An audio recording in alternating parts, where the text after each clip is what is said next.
Hello and welcome. It's been 5 years since the Almanack of Naval first came out, and to honor that, Naval and I wanted to do a special edition for you. We spent the day together and recorded over 4 hours of our conversation. Now we're sharing that here with you, updating and expanding the key ideas in the book. Like everything else in the Almanack of Naval, this version is being made available for free, in addition to the audiobook available on your favorite platform. This book has grown as a word of mouth phenomenon, being gifted and recommended, ultimately reaching millions of people all over the world in 40 languages. I hope you will help these good ideas continue to spread. Thank you for joining us. Let's dive in. I have this theory that as humans, we're always searching for something perfect and permanent, because that's the opposite of the life that we have, which is an imperfect and impermanent life. And we can search for it in spirituality, the quest for God. We can search for it in science, which is the quest for the grand, unified, perfect theory of everything. There is analogs in art and beauty, in the Sistine Chapel, trying to encapsulate something perfect for a long, long period of time. And so I feel like I personally want to focus on that. And there's a struggle, because you also want to look at new things. The world is always moving and advancing, especially in the domain of things and objects and learning and technology and science. You want to look at the most recent things. You don't want to learn the science from 30 years ago. You want to learn the science the best we know today, and the same about technology. And that has practical value, knowing about AI or self-driving cars or robotics or what have you. So it's always good to know about what's moving quickly and is on the forefront of knowledge. But at the same time, you also want to study the timeless, and that's human nature. Human nature doesn't change. So there you want to rely upon the olden people. You want to read Schopenhauer, and you want to read, the Tao Te Ching and so on, because, or the Bible, because people don't change. And so with my tweets, I kind of struggle with, or even with writing, podcasting, thinking time that I spend, what I struggle with is I want to spend a lot of time on the timeless, because that knowledge carries through the rest of my life. Mm-hmm. But I also want to spend time on the timely, which is the most modern stuff. Now, there I have to look for the modern stuff that's actually useful. It's actually the modern stuff about things. Like, I want to know about AI. I want to know about self-driving cars. I want to know about robotics. I want to know about space travel and space exploration. I want to know about drones. But I don't want to know what, Kim Kardashian's doing today. Like, that's useless knowledge. In fact, I don't even need to know any lessons in human nature from her and her interactions with other people, because those lessons have been written down better by Schopenhauer or Kant or someone like that in the past, right? Plato. So when it comes to philosophy and human nature, that's timeless material. It's worth learning. It's somewhat cliched in the sense that, we can get into what cliche is, but it's somewhat cliched. But at the same time, it's very important to absorb, because these are the deepest guiding principles. Philosophy is kind of the study of how to live a good life. I think Aristotle called that eudaimonia or something like that. Probably saying the word wrong. But that's worth studying. But at the same time, it's worth studying the ultra-modern, most recent stuff when it comes to the world of science and technology and things. At least for our book, our work, for our writing, I don't like putting timely things in there. And the trap is timely things that have nothing to do with knowledge of how things work, but rather knowledge of people or just gossip or news. I think a lot of people have said this. Taleb most recently, that, to see how worthless the news is, just read yesterday's newspaper, right? What's the half-life of the information that you're consuming? How long will it be relevant in the future is predominantly based on how long has it been relevant in the past. Yeah, and this ties into a little bit with Deutsch's work, which is, he'll say, good explanation. One of the ways it's a good explanation that is reach, and reach across space and time. So it applies to lots of things that you didn't expect. It explains things which you would think were out of its domain, or it was originally, that theory was postulated to explain a local thing, but it almost always ends up explaining a global thing. So for example, like in the axial tilt theory of the Earth, you might have come up with that to explain why there are seasons. But then the seasons flip when you go to the southern hemisphere, and you can't change that. You can't take the part of the theory that explains the seasons in the hemisphere, in the northern hemisphere, and then throw it out when you get to the southern hemisphere. That theory has deep reach, or wide reach. So the best theories are deep and wide. And another completely different angle on the same thing is Jed McKenna, he has this, I don't know if you ever read Jed McKenna, but he's kind of this crazy, anonymous, enlightened dude, right? And he writes these really funny books, starting with Spiritual Enlightenment is the Damnedest Thing. And I highly recommend them for people who are not mystical, not spiritual at all, but yet they know something is off, something is missing, something is wrong. It's like, I think it was Morpheus, the way he describes the Matrix. He goes, it's a splinter in your mind, right? Do you feel like Neo? It's like a splinter in your mind. Yeah. So if you feel like there's a splinter in your mind, Jed McKenna is a good starting point. And he has this proof, quote unquote, of the existence of truth or God or what have you. Mm-hmm. It's a rework of a very old proof by a monk named Anselm. I don't know if he realized that, but it's a rework of an existing proof. Anyway, it's not really a proof. It's not a mathematical proof, but it does rely on this idea that, hey, do you believe that truth exists? And if you believe that truth exists, then, that's a different universe than one where you believe that there is no truth, right? And if you believe that if truth exists, then do you believe that truth can be non-existent in a certain place or a certain time, or it can be temporal? And the answer is no. And so if you kind of follow that chain of reasoning, you realize that truth would have to have the widest and deepest reach. Again, it would have to be this all-encompassing theory. So whether in science, whether in spirituality, whether in technology, I think we're all just looking for something perfect and permanent. And as humans, we're always going to be dissatisfied. The human mind will always be dissatisfied until it finds that. And that's kind of the drive for achievement. And the more accomplished somebody becomes, the more they get to level up and go for something even broader, even deeper, even further. So, Deutsch, for example, isn't just content with being a mere physicist. He's also studying what he calls the four deepest theories: computation, theory of evolution by natural selection, and epistemology, because he's trying to explain everything in kind of a grand unified theory.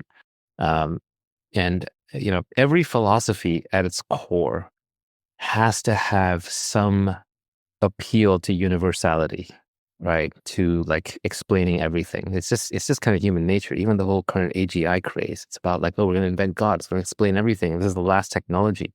I don't know what it is about humans, but it keeps driving us towards that. Everybody wants a theory of everything. We're absolutists. Yeah, Marxism is kind of that, it's kind of like we're all equal, we're all the same, we're all consciousness, we're all just one. Obviously Marxism has lots of problems. I'm not going to sit here and critique Marxism all day long, although I would be happy to.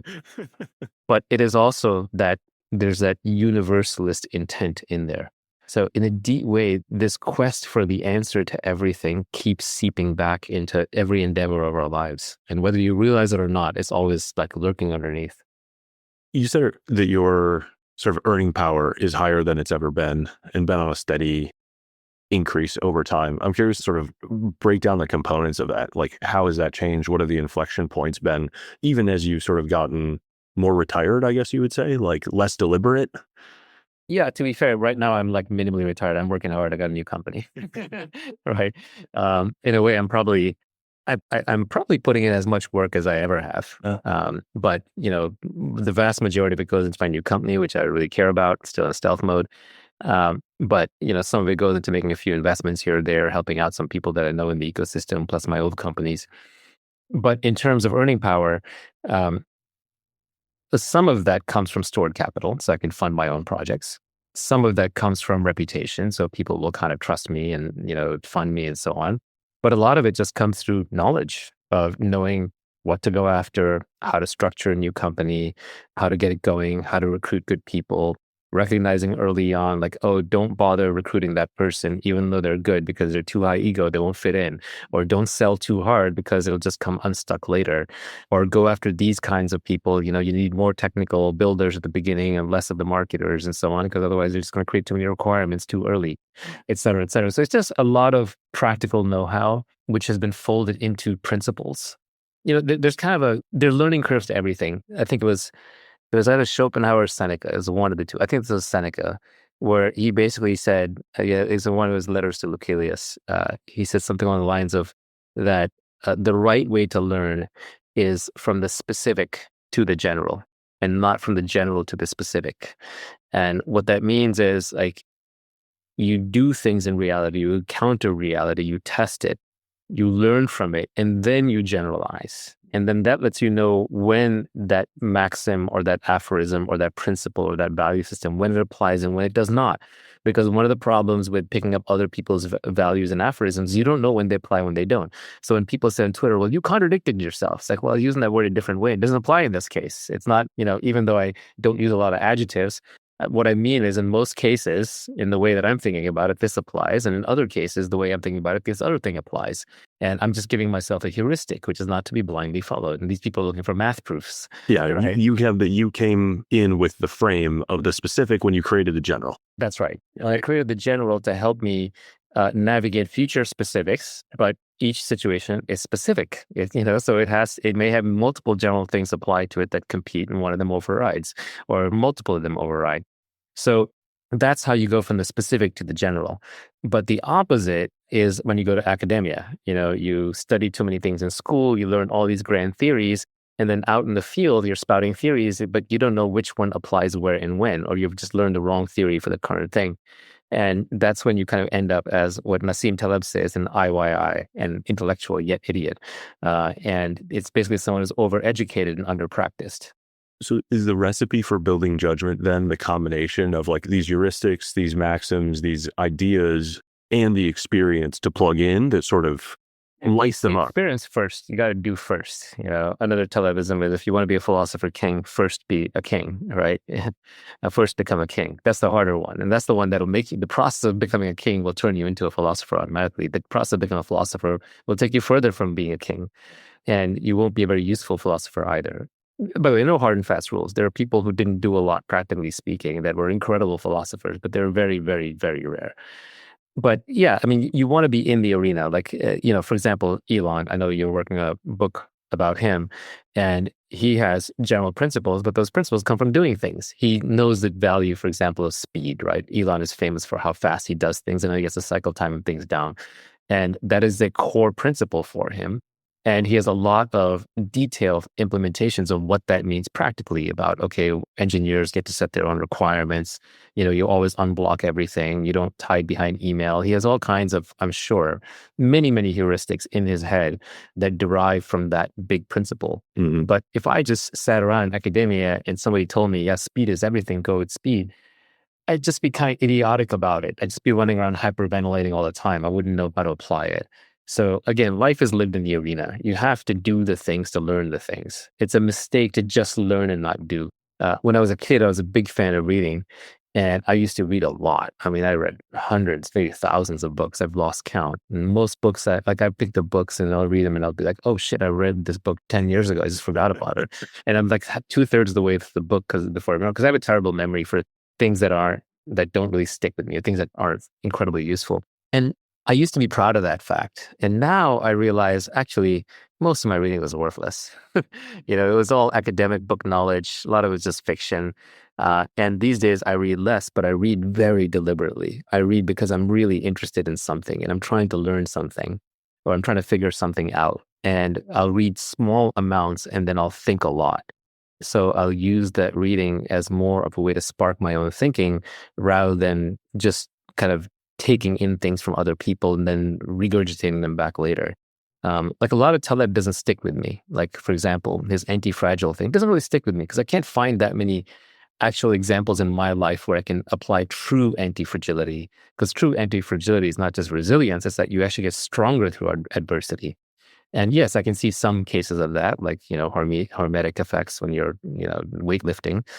But there are a lot of cases where I don't find a practical application of anti-fragility.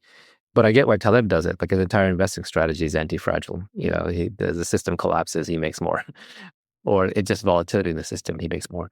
But I don't find as many examples. So the concept of anti-fragility doesn't stick with me. And even though I know that's the book that most people think has had the biggest impact on them and he values it the most, it doesn't work for me. So I don't read that book. But I'm always rereading Skin of the Game.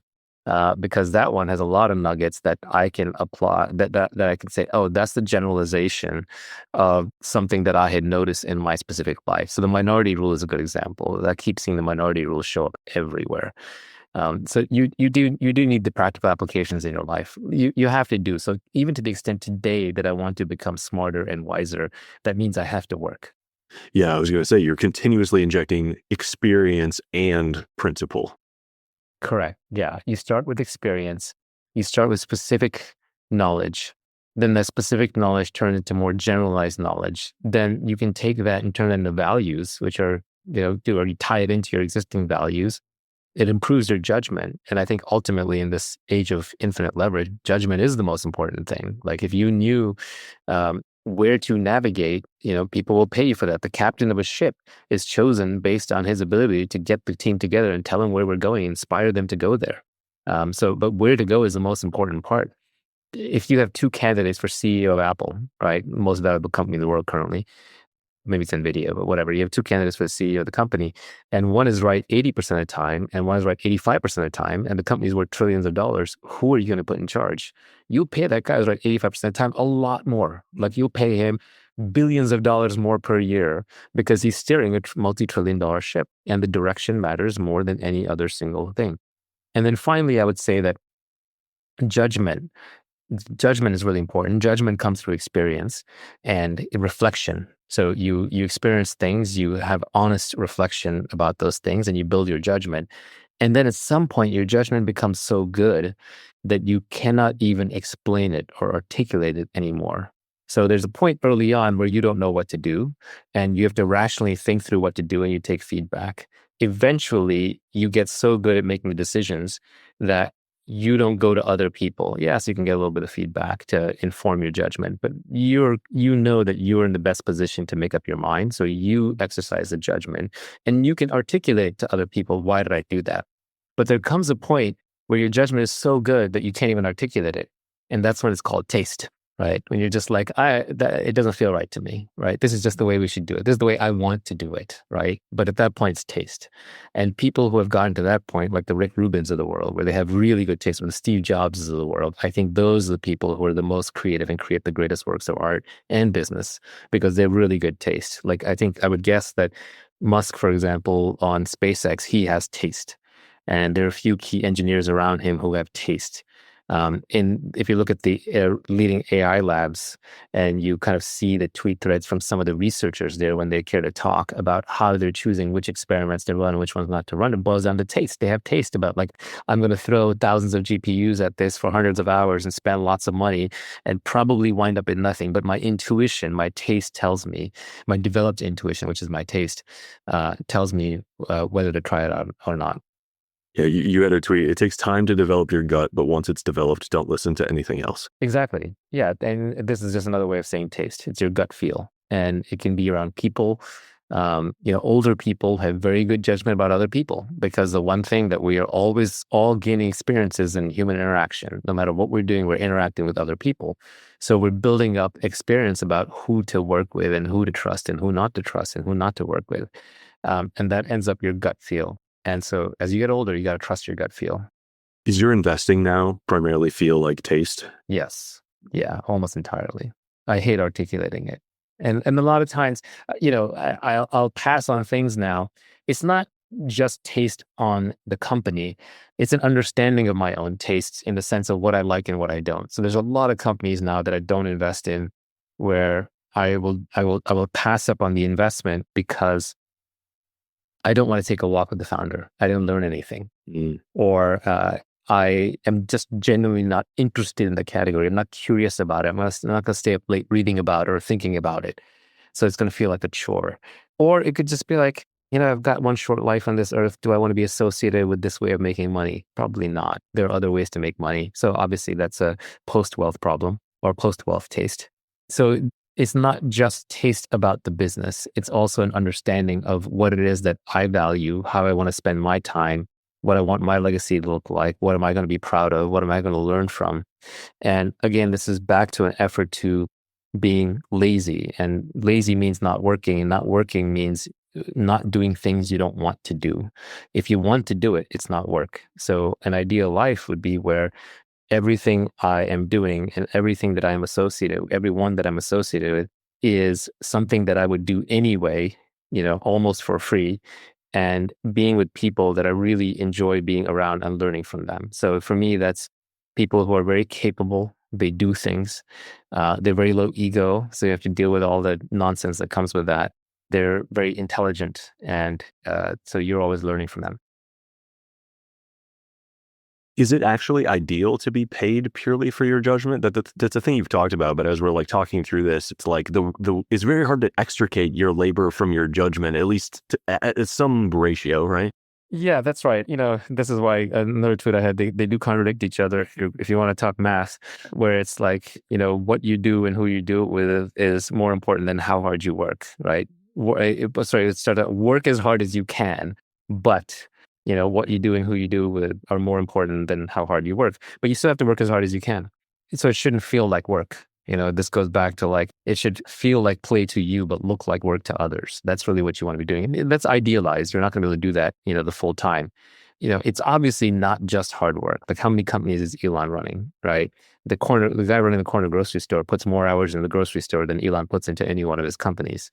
So it's not just purely about hard work. That said, you don't get to be someone with great judgment and great connections and great capabilities without working hard. And you will not build up your knowledge fast enough. It's when you're working super hard, when you're really intensely into something, that's when you actually make the biggest breakthroughs. So I remember back in college, I had this computer science project where we had to write a compiler. And a compiler is a difficult thing to write. A compiler takes a high-level programming language and breaks it down to lower and lower level programming languages until finally it goes into a set of instructions that the computer can understand. And writing compilers up there in CS, it's like, other things in that level might be like writing an operating system, right? A simple operating system. So it's no joke. And I just remember when I would go in the computer lab, it would take me hours and hours and hours just to load the problem into my head, to go through my own code from the previous few days, to kind of come back to speed, like, okay, this is what I meant over here. And this is the part where I'm stuck on. And this part over here is janky. And this is a patch. And this thing works over here and is beautiful. But it would just literally take me hours just to get back into it if I'd been out of it for a little while. And so then I found that the most productive sessions that I had in front of that computer writing that compiler were 24 to 36 hour sessions, or I wouldn't sleep. So I would just be up for 36 hours drinking Coca-Colas and just kind of coding, or just thinking and walking and coding and thinking and walking. And then when I finally fell asleep, the problem would fall out of my head. And then it would take me a few days to recover. And then I would have to reload the whole problem back into my head. Now, that's an exaggerated kind of example. But I think in general, a lot of times, a lot of breakthroughs happen when you're deeply into a problem. It just takes hard work and time. Like, even with my co-founder of my new company, who is just an amazing guy. He's brilliant, just one of the smartest human beings I've ever met, super low ego, very pleasant, and very hardworking. If he's awake, he's working. He's probably working right now while I'm goofing off recording this with you. I've even noticed with him, like, we talk every day, we have deep conversations, we catch up a lot. And it'll be an hour into the conversation when I'm already ready to hang up and give up, and we've already covered all the topics and we're just circling and shooting the shit, that the big breakthrough will come. The big insight will come. We're like, but also this. Oh, yes. And now it all connects together. It just takes time for your brain to percolate through a problem. And so the more time you devote to a given problem, the more likely you're to have a breakthrough. It's like, if you're trying to solve a really hard problem, one technique that I have is I want to load it into my background subconscious. I want my intuition working on it so I can have that shower breakthrough 48 hours later. And you can't put that on a schedule. You can't time that. So what you have to do is you have to so intensely focus on the problem that your whole mind absorbs it. And even your subconscious figures out, okay, this is important. You're dreaming about it. And then on some unknown timescale, you'll have some insight or some creativity. But you're not going to have that unless you did the hard work of working through all of it manually with your foreground, with your neocortex early on. So I do think hard work is important. You can't give it up. But if it feels like work, if you're forcing yourself to go through the motions, then you're going to lose, because somebody who doesn't feel like it's work is competing with you. And for them, it's entertaining or fun or at least fulfilling. So that good judgment comes from a combination of like spending so much time on the explicit knowledge that it becomes sort of implicit. That's right. Yeah. You spend time on the explicit and then it becomes implicit. And then there's a phase where it's implicit, but you can still articulate it. And, this is an analogy. This is not strictly correct, but I would say there's a point where you have to reason through it every time using logic. And that's basic decision making.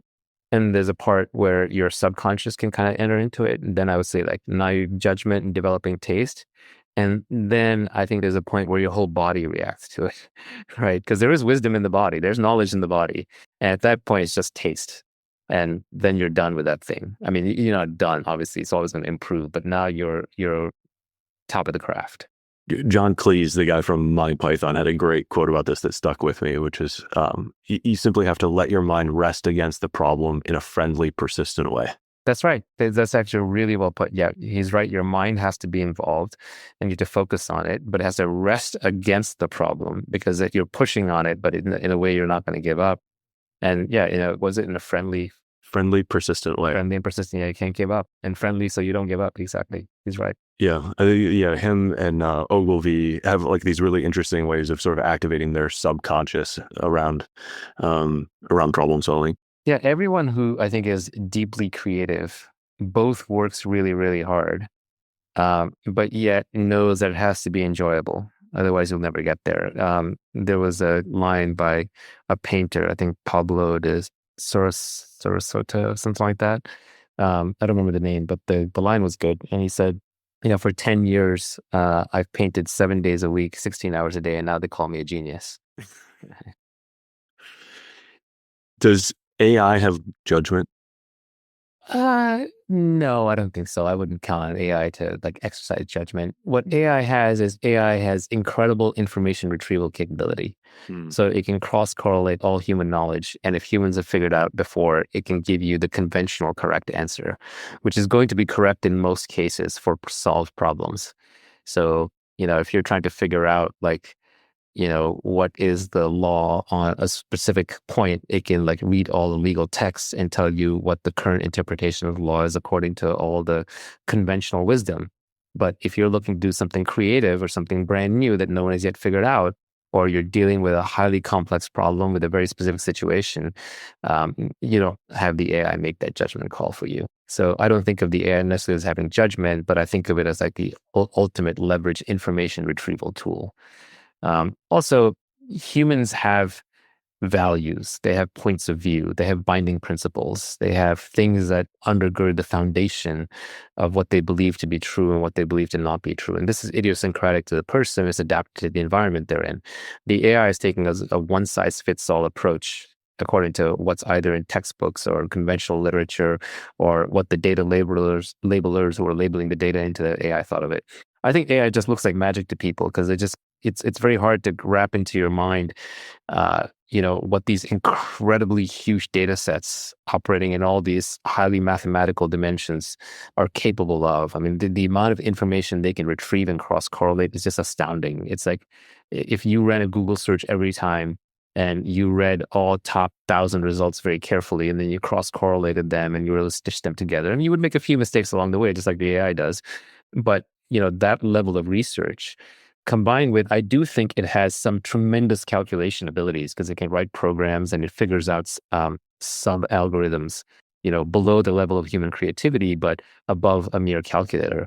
So I think the AIs are incredible shortcuts, but they're shortcuts to giving you answers to solve problems where you don't need a perfect answer. So one quip I heard was, AI is great when wrong answers are okay. Like you're not going to die because the answer is wrong. You're not going to lose a lot of money because the answer is wrong.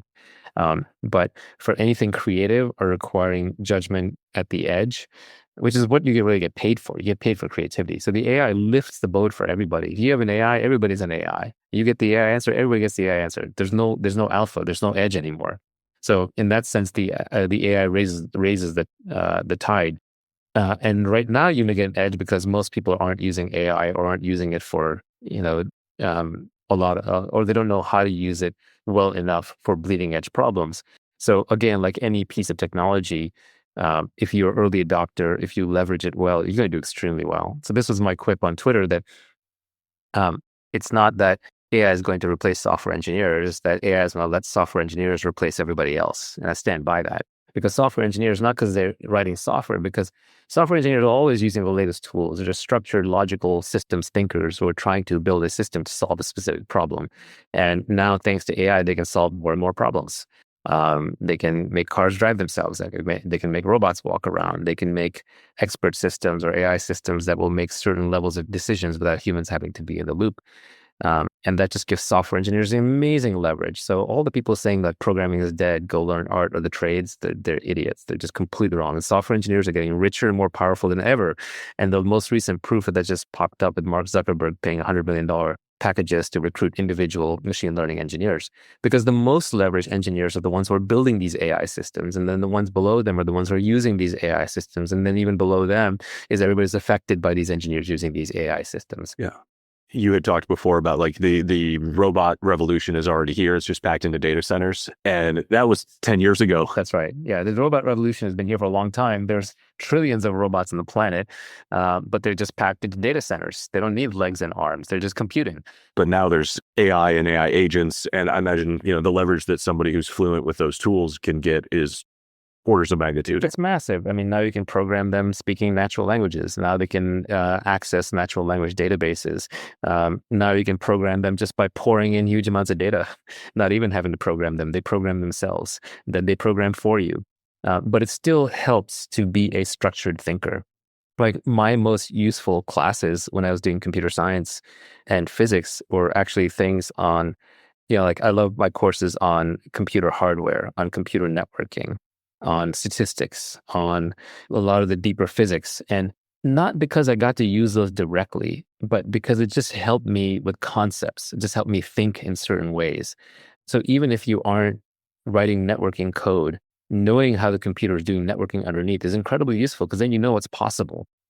Steve Jobs and his team, their genius that allowed them to assemble things like the iPhone was because they understood at a very deep level what was possible, what was technologically possible, what was in the bleeding edge, what was barely possible, what was almost impossible.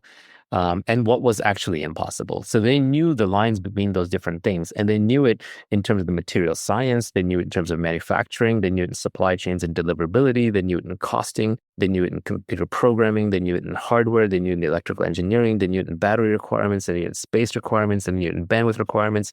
They had people who understood all these different pieces and could make the trade-offs to assemble this perfect jewel-like little smartphone that all of a sudden was a true personal computer in your pocket. And that's what made the iPhone great. I would argue the greatest product of the modern age is still the iPhone. I mean, I'm in awe of what they managed to do in AI, but if you just look at like the one device that every human craves and would not give up right now, at least this moment in time in 2025, if you went to people and said you can have one of anything you want, but if you don't take that thing, you can't have it at all, they would all take the iPhone. And the last product before that I think inspired that same level of desire was probably the MacBook. And before that, it was the Macintosh. So kudos to Apple, but they were the best product builders on the planet because they understood all the hard trade-offs deep down at the detailed technical levels. Even if you'd given Jobs and his team in AI to do all the vibe coding, and all the vibe design, they could not have built that good of a product without knowing deep down what is the abstraction that the AI was hiding. Where was it making mistakes? What did it not understand? And how do all the pieces fit together? Because they were truly creating something new. And if you're creating something new, you still need to understand everything down to the deep detail levels. It's just the AI, at least as currently structured in 2025, these modern AIs, they will take the drudgery out of it for you. If it's been done before, then, with a small hallucination rate, they can probably do it for you today. And they're getting better and better. So eventually, all the stuff that's been done before, you can have them do. But that's okay. You can't get paid in any meaningful way for things that have already been done before, nor should you want to be. It's incredibly boring. One of the things that, a good entrepreneur will tell you is they hate it when they're doing the same thing day in, day out. That shows that there's a failure of automation, a failure of imagination. So good entrepreneurs automate things. And that's why, by the way, there's no entrepreneur I've met who says, oh, AI is a bad thing. To an entrepreneur, it's a tool, it's an opportunity. Entrepreneurs are not scared of AIs replacing them, right? No entrepreneur is going to be replaced by an AI. They might be replaced by another entrepreneur who uses AI better, and they need to get good with AI, just like they need to get good with any tool. Entrepreneurs are not afraid of AI replacing them any more than they were afraid of MacBooks replacing them or AirPods replacing them. or self-driving cars replacing them. It's just another opportunity. So my vision and belief and hope is that every human being wants to be creative. Every human being wants to control their own destiny. Every human being wants to make new things.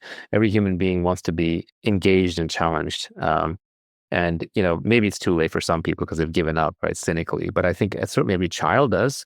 Every child starts out super creative. Every child starts out just wanting to alter their reality around them and to do new and delightful things. No child wants drudgery. No child has given up hope on day one. So I do think that newer generations will take advantage of these things. Yeah, I think, it's tempting for some people to see entrepreneur as a fixed class of people rather than something that everyone could aspire to be. And you said before, there are 7 billion people on the planet. I hope one day there are 7 billion companies. And I feel like a lot of the tools and structure, we're moving in that direction. It's a good thing.